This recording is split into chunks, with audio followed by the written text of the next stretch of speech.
So this is where we've parked up in a lovely field.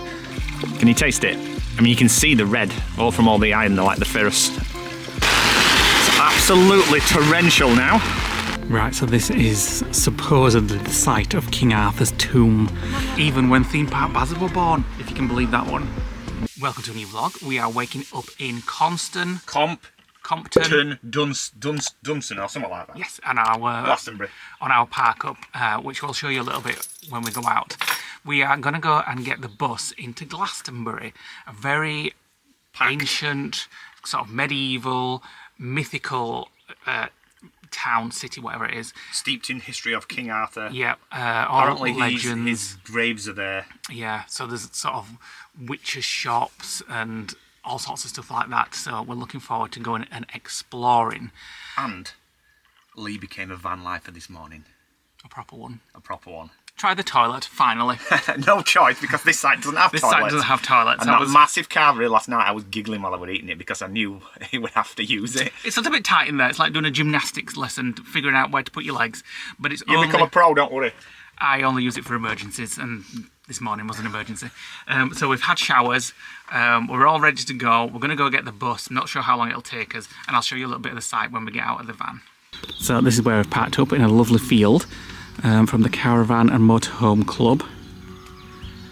We've got our hookup and water just there. This was £18 per night, including water and electric. We had a nice night's sleep, and we're now ready to go for the bus. So loads of doves on site. They're all sat there on the perches.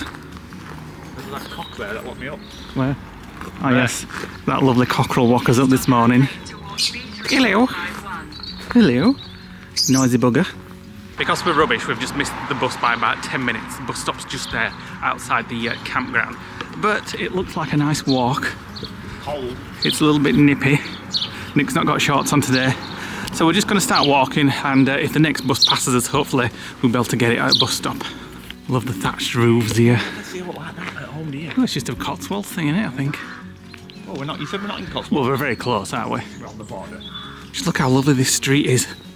All the greenery and the different houses. It's like Bridget Jones, isn't it? Yeah, it's lovely. Like Bridget Jones goes home for Christmas. She goes through this little gate in the front of this cottage and goes in, and her mum and dad's like having a party with woolly jumpers. This nice walk's turned into a bit of a hill. Can we go back for bus? Yeah. No, we can't. There's a big obelisk there. Yeah. And I said to Leigh jokingly earlier, I wonder if we're going to walk up there. And you were like, no. It was bleeding well. Good morning, sheep. Seen the sheep of Cornwall. Now there's some sheep of Somerset. That's where we've got to walk. All the way over to Glastonbury Tor.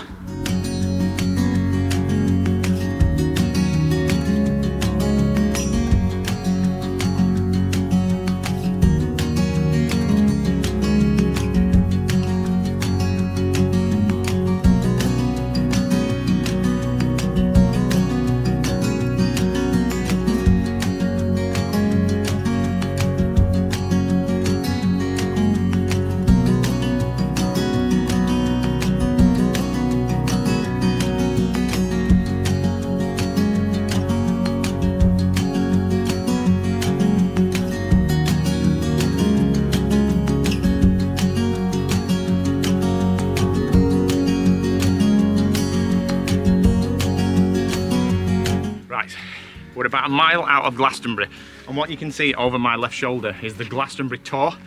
Now, years ago, if you're a long-time follower of our videos, you'll saw that we went to Stonehenge, and we said in that video that... Road. Thanks, Google. Thank you, Google.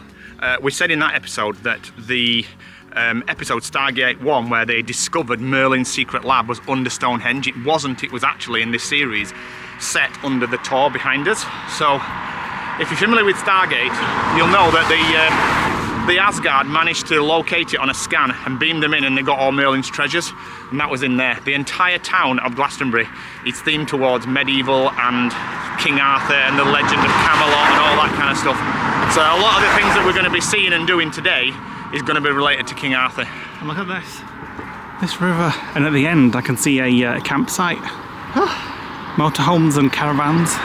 Right, if you like your museums, we've made it to the Somerset Rural Life Museum.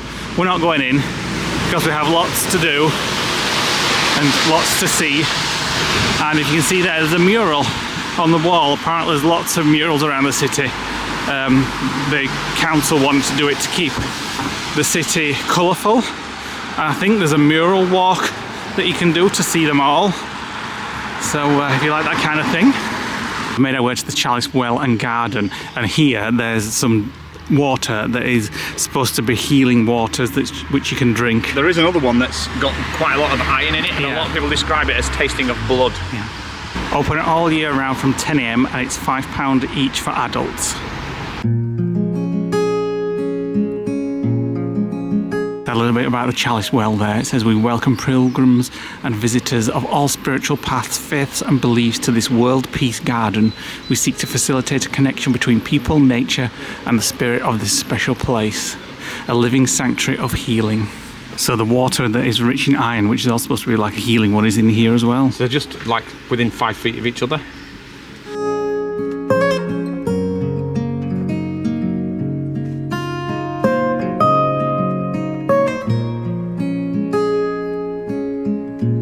After that long walk, which you may have noticed, we didn't manage to catch the bus. we walked half mile all the way here, over 10,000 steps in one go. We're going to have a sit down. Hello, Mr. Robin. Come to say hello. Got nothing for you, I'm afraid. I'll give you something. Very friendly, isn't it? I've got nothing for you, I'm afraid. Oh, hello. Look, it's coming. It thinks I've got something. I haven't got anything. Whenever you see a robin, you always think, is it like Yeah. my mum, do you know what I mean? Like, they always say when a robin appears, Yeah. it's like Somebody reincarnated passed. relatives or something. Yeah. Look at the iron. This one is not to be drunk from, it says. Right, so this area is King Arthur's healing pool. It's been here since the 18th century, and it's where you can take your socks and shoes off and just walk in this pool and be healed. Right, so this is where you can taste a little bit. So this is Small quantities, it says. This is nicknamed the blood well, and the reason why is because of the high iron content. Can you taste it? I mean, you can see the red all from all the iron, like the ferrous. It's supposed to have healing properties. Let me have a try. I wouldn't say it tastes like blood, not that I've sort of drunk much blood, but But you feel like yeah. a cut. Oh, it does. You think? Can you not taste that? No. Oh, it's really irony. Maybe it's the Colgate plaques I used You know what earlier. it's like? You know, sometimes when a key. Oh, You well, put yeah, key yeah, in your yeah, mouth, yeah. It it's does got that taste like that, irony yeah. taste. Ooh. That's your IBS so healed. Your IBS is healed another bit then. forever. It does taste, you know, sometimes when you cut your finger Yeah. and then you go, Yeah, I know what you mean. and you can taste Yeah. that blood taste, Yeah. that iron in your blood. That is exactly the same as that. I wouldn't fancy a cup of tea with it though. No. So it's an ancient spring well that flows from the ground between the two hills in Glastonbury called the Tor and Chalice Hill. It's nicknamed the Blood Well, as we said, and it actually pumps out at 25,000 gallons of water per day. That's 13,650 litres. It is a constant temperature, no matter what the weather, of 11 degrees Celsius. It's surrounded by beautiful gardens, as you've just seen.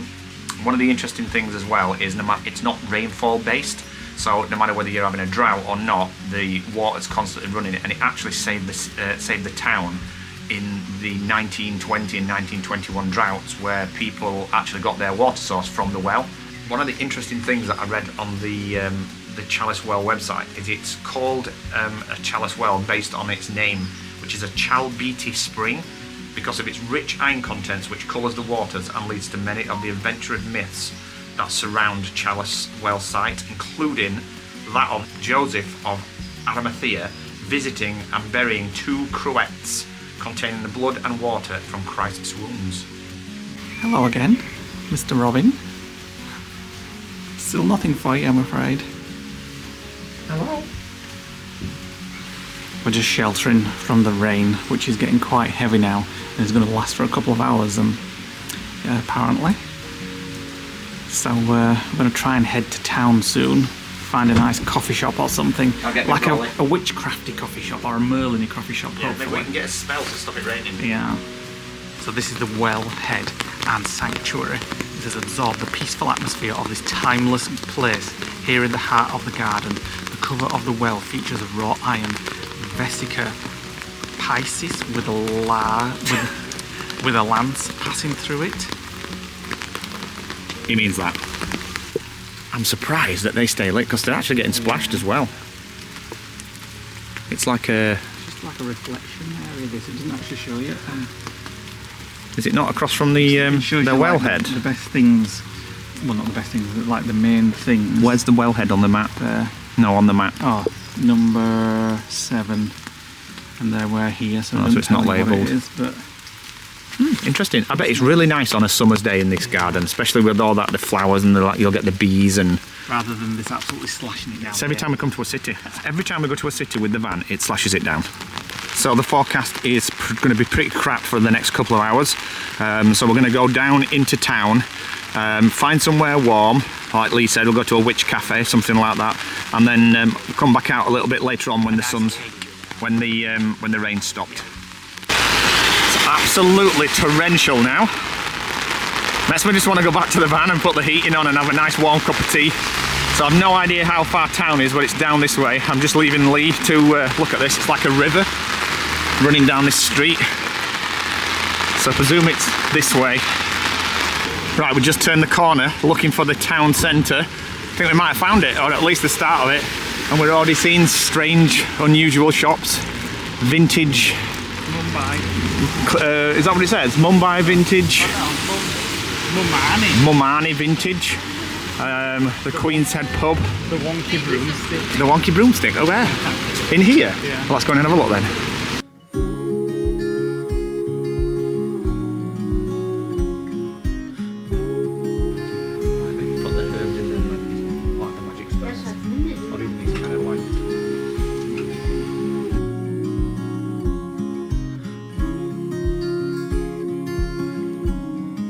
Finally, it stopped raining. My feet are like soggy tea bags. Mine are. And this coat is not weatherproof because my arms are wet through. When we read the weather this morning, it sounded pretty good. So I only brought one umbrella out. So that's a lesson to be learned. Moan for the last time. It's like, for God's sake, it's raining. Oh, it's been alright. You're not having open heart surgery.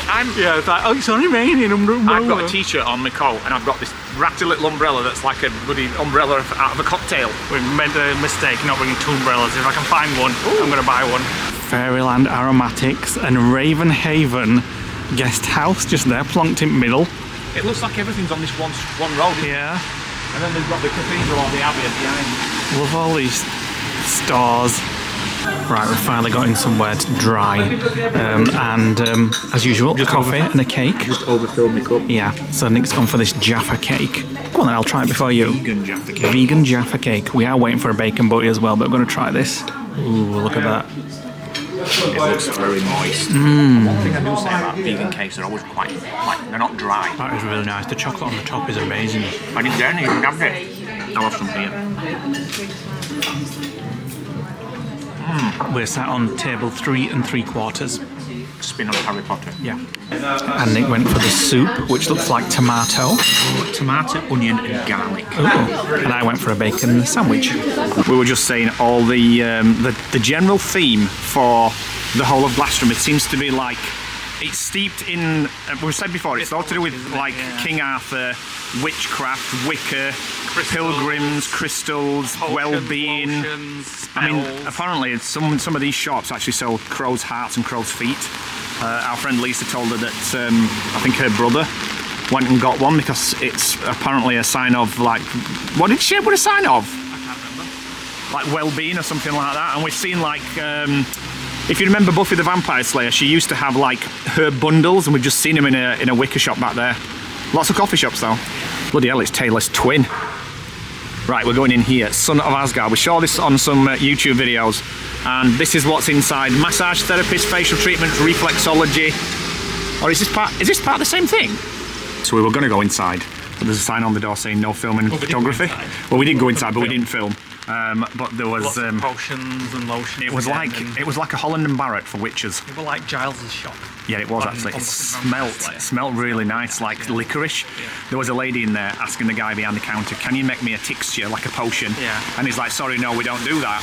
But then she said, "I don't really have time." And then she said, "What am I talking about? Of course I have time. Time is eternal." We just rolled his eyes and walked out. More shops. Yin Yang. Galleries down there. Another one with no name, it's got like an eye on it, and then there's one next to it, Harvest Moon, and then another one, and then another one, and then another one down there.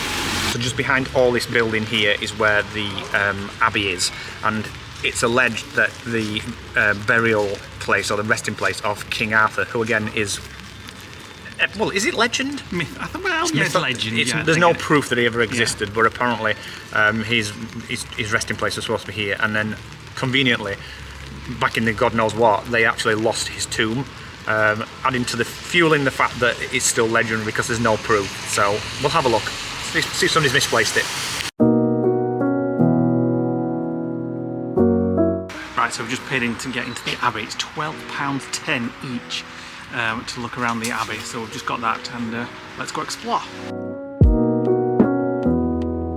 Right, we're currently in the abbot's kitchen.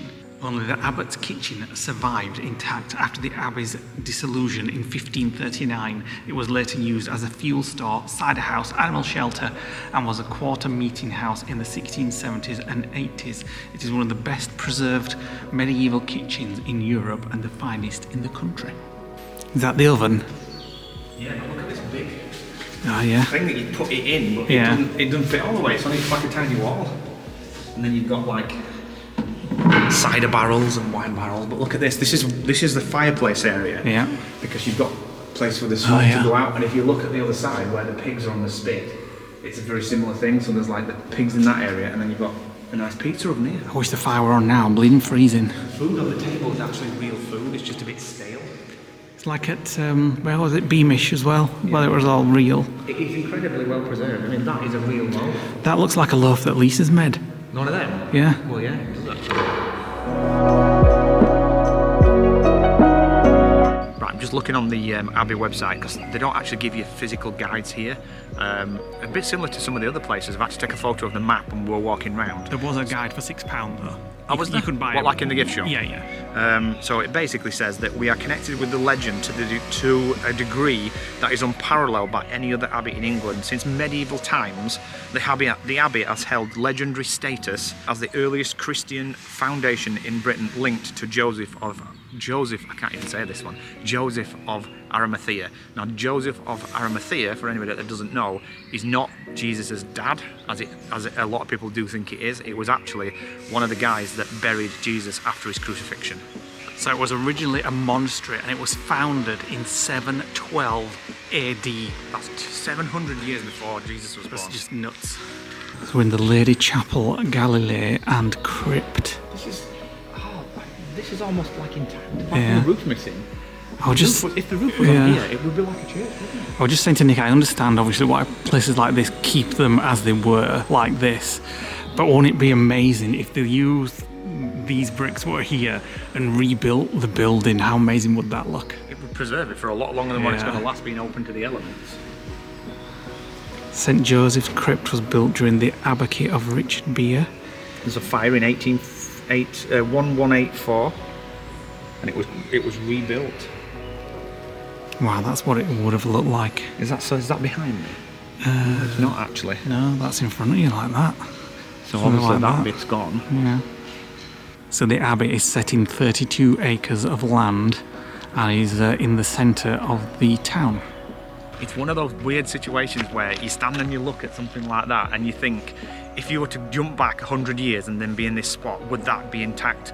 Would it be more there? I would say maybe 500 years. At what point did this bit where this arch is fell down? It's like, can you remember, I've said this before on the vlog, can you remember the Masters of the Universe when Evelyn had those, it was like a mirror and she could look through it and she could see in different points in history. I wish I had one of them so I could just look and see whether they had like jousting competitions or whatever they did back in the day. I would love to be able to have like a window in time. Right, so this is supposedly the site of King Arthur's tomb. It says in the year 1191 the bodies of King Arthur and his queen, which is Guinevere, wasn't it, I think? I'm not sure. Were said to have been found on the south side of the Lady Chapel.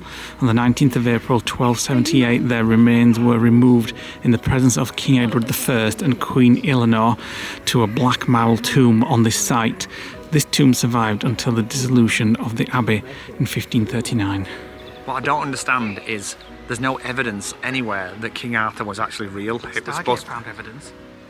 Yeah, but that's never mind. So there's no evidence that King Arthur is actually real, but yet they've got a physical tomb there. So I wonder where the legend came from, or whether there was any truth in the Merlin side of things. And we've just watched Merlin. It's actually available on YouTube if you want to watch it. If you type in Merlin 1998, the two-part TV series Miranda with Richardson, with Sam Neill, which is really good. They did actually make a sequel to it. Don't watch that. We watched it the other day. We watched 5 minutes and turned it off. It was absolutely rubbish. But the original is brilliant. it piques your interest. I've always been interested in the historical side of like medieval times, and Merlin and sort of like the magic and Queen Mab and all that kind of stuff, the Lady of the Lake. It's all interconnected and stemmed from Glastonbury and Tintagel, where we've been before in the vlog, down in Cornwall. From this perspective, you can just see the abbey and how big it would have been. Must have been massive. I mean, look at that. You can see the two sides of the where the arch goes up. So, and obviously there's a big roof on top, and it goes right down to the far end on the first room that we were in. It's absolutely massive. And then obviously King Arthur was bang in the centre as well.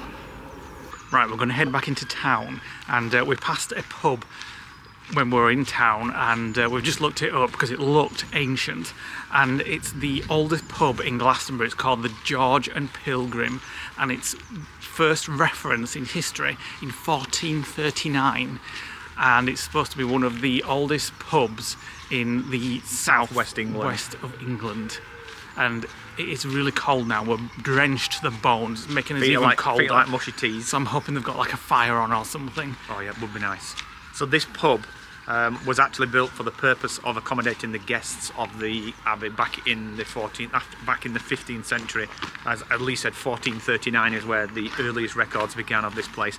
And when we looked through the windows, we were walking past, it actually looks like It's still 1439. 1439. So we're going to have a mooch around there.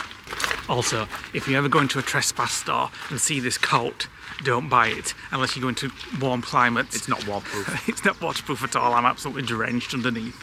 So I'm having one of those moments where the reality of the situation or the place that you are kicks in, and we were just saying that brick right there that's in that wall has been there for the whole of modern history. Everybody that you've ever known, everybody that you've ever known that's died, everybody that's still alive, that brick was there and predates everybody when Queen and everything. Victoria was born, it was there. When she died, it was there. When Kennedy was shot, when America was founded, It was there. like modern America was founded, that had been there like 1,000 years. When Homer Simpson were first drawn, that brick was still there. Yep. When Leigh was born, Lee's mum was born, and that is going back some years. Even when Theme Park Basil were born, if you can believe that one.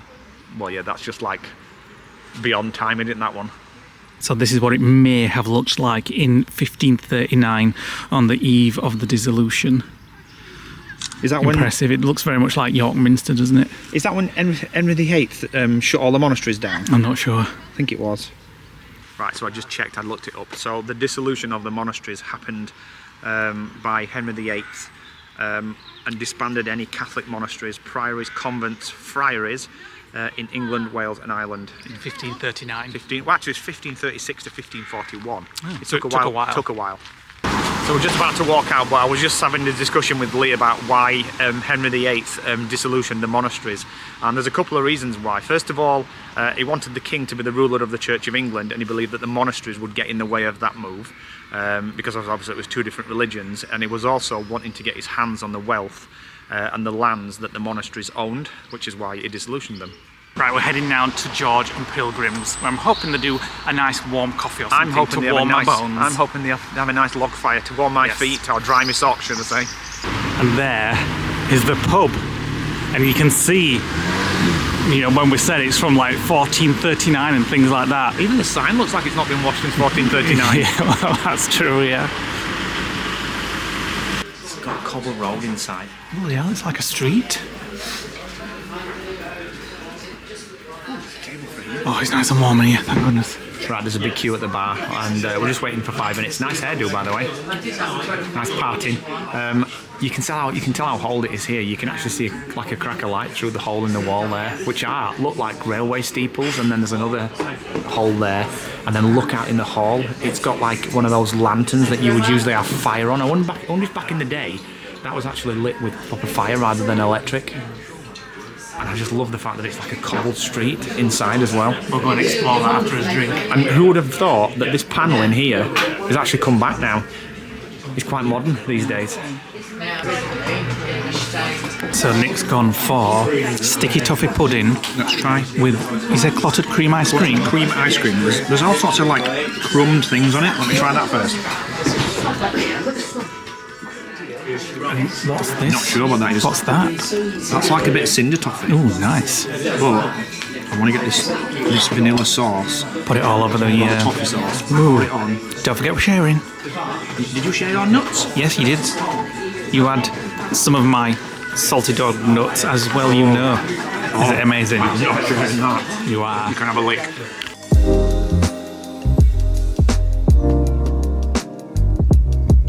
I wonder how old that Holy Bible is. Bloody hell, look at the thickness of it. So it's like a little street back here. It's a bit like the Street Museum in Hull. Yeah. But older. All the old things. And there's different places where you can eat, different rooms. Definitely glad we came here. Love it. And you can stay here as well. And there's the hotel reception. Just going into the Glastonbury experience, which is this little courtyard of different shops and stores, healing centre, books. That's a really good book. I've just read that on my Kindle. The Fear Bubble by Ant Middleton. Enjoyed that one. We so need to do this in summer. Look Yeah. at this Oh wow! Look at courtyard. that. I love that. With the lights, you can just imagine like coming in on an evening, Yeah. having tapas and drinks. The Miracles Room down there. The Miracles Room. My pleasure shop. My Pleasure Tantric Shop. So he gets 4 tickets. I thought it was going to be full of sex stuff, but it's not. Well, I'm sure there is some kids stuff. Sex books and things. Be a big day out. Yeah. Liquid vibrators. Vibrators and things. Okay. Liquid vibrator. Kids and grandkids. Right, so on the way to the tour, this is another one of the springs. And this is like the White Spring is where you can go in and like bathe and things. You can't film there because people like bathe in the nude and what have you. Right, so you can't actually go in there. Like I say, you just can't film or take photos. And it's beautiful in there. It's all dark, lit by candles everywhere. There's rivers running across the floor. Which I just stood in, and my feet are even now more wet than they were before. There's different pools and Lots of naked people. lots of people just take all the clothes off and just go in all the Heal different themselves. pools, like healing waters and things like that. And it's just completely free just to walk in and either just have a look or doff all your clothes off and get in the pools. And there were a lot of people doing that. Right, we're now finally making our way to the Glastonbury Tor, which is on the top of a hill. A hill? Well, the hill is the Tor, I'll isn't give you it? a bit of factual. So a tor is, if you're a geomorphologist, you will call it something completely different, but a tor for anybody else is a strut of rock that bursts out of the ground. This one is dated from the Jurassic period, and there's a phenomenon here called a fata Morgana, which is derived from the word Morgan Le Fay. And if you know what Morgan Le Fay is, she was a sorcerer in King Arthur's time, and she was actually a rival to Merlin. This particular thing happens on damp days where light bends around the mist around the bottom of this, and it looks like that this just appears out of the mist. And Fata Morgana is actually an Italian word, like I said, that derived from the English word Morgan Le Fay. So a few facts about the Tor as you come in. Well- So this also claims to be the burial place of King Arthur. So obviously he's buried in quite a few different places in Glastonbury. Sounds like a tourism thing to me. Yeah, and the site is known to be one of the most spiritual and iconic sites in the country. A lot of people would think that the Glastonbury Tor is the monument on the top, but it's not. It's just the rock formation that sticks out. The tower on the top is actually the only leftover bit from St Michael's Church, which is the only bit that's remained, and it's been restored many times over the years, and the only thing that remains is the tower, and that's the bit that we're going to go up and see. Although, looking at that, we might just walk halfway and fly the drone the rest. So far we've done 17,000 steps. Yeah, and there's another 10,000 getting up here and back. Blimey, it's like climbing Snowdon all over again. 10 steps rest, 10 steps rest. And we made it to the top, and the views are worth it. Oh, it's very, very windy.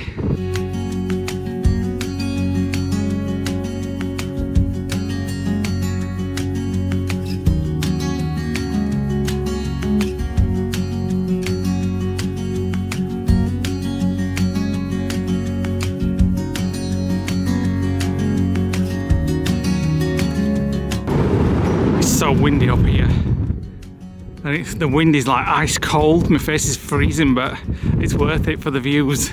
Nick's having a little sit down. We're going to fly the drone, but I don't think we're going to with this wind. So here's the inside of the tunnel. We're just getting a little bit of protection from the wind. Shelter. This is the only thing left of St Michael's Church. Yeah. So on the back end of that, or I don't know which way it went, but there was a church that's fallen down. This has been partially rebuilt a number of times as well.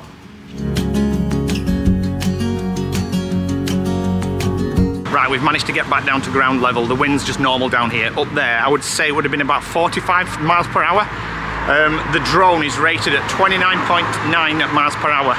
If that had took off, it had literally just gone, and we would have never seen it again. Even though we do have the DJI Care Refresh package, which they give you 2 drones a year for flyaways, so it may have been worth it just for the footage. It was that windy up there.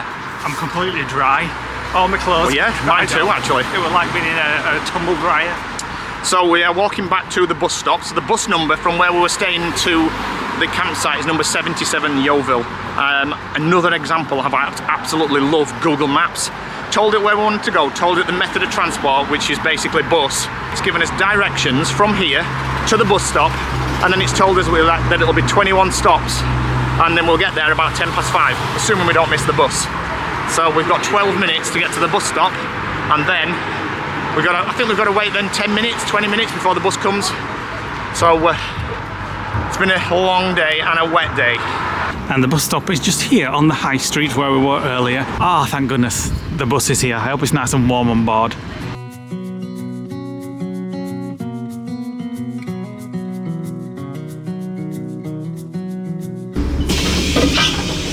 Thank you.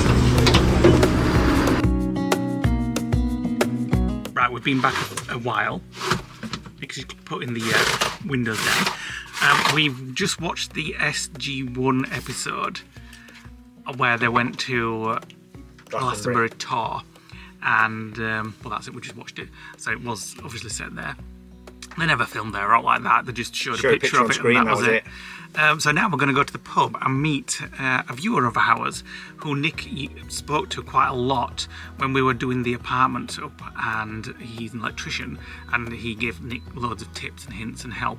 Sent us some stuff as well. Yep, sent us some stuff when we were putting the lights up and all sorts of stuff, and Nick's spoke to him ever since. He's called Ben, and we're going to meet him and his family for a meal tonight and some drinks at the same pub that we met Lisa and Aid at yesterday. It's steak night. Ooh, so off we go. So the pub is literally 5 minutes, if that, on the road from the site that we're on. It's called the Castlebrook, and they actually have a little campsite at the back as well. Usually an hour. But this was only on, what's it? Search for sites. Search for sites. And I think it was £10 for an electric hookup here, or £8 without. So if you want to stop in the area for £10, you can stay here, but it's not as nice as the one that we're on. Thursday is steak night at the pub, so I think I'm going to go for a pork steak. It's only 2 for 28 quid. I think I'm going to go for pork steak with... Pork steak? Well, probably like a pork chop. Pork steak with garlic mushroom sauce. I'm getting a rump steak with garlic mushroom sauce. Or maybe even the Stilton sauce. That sounds nice. Could be a bit sickly, that though.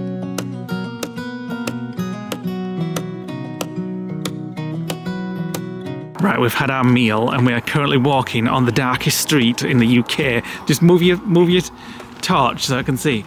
No street lights whatsoever. I don't even know where the entrance to the farm is. It's dangerous, isn't it?